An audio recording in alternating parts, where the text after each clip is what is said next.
In today's video, I will be showing you guys how to block contacts on Imo following few steps. Make sure you are connected to internet and you have already logged into your Imo account. Now let's get started. Open your Imo app. Here we go. Now your chat session appears. Now you have to select the person that you want to block. Just tap on the conversation.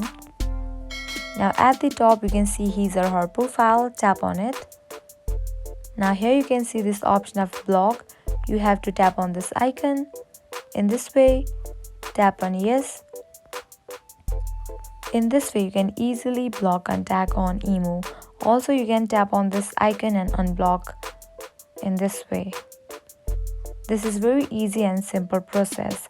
At the end, if you find this video helpful, make sure to like, share and subscribe to our channel. And please let us know in the comment section what video YouTube recommends you on the screen, and I will see you there.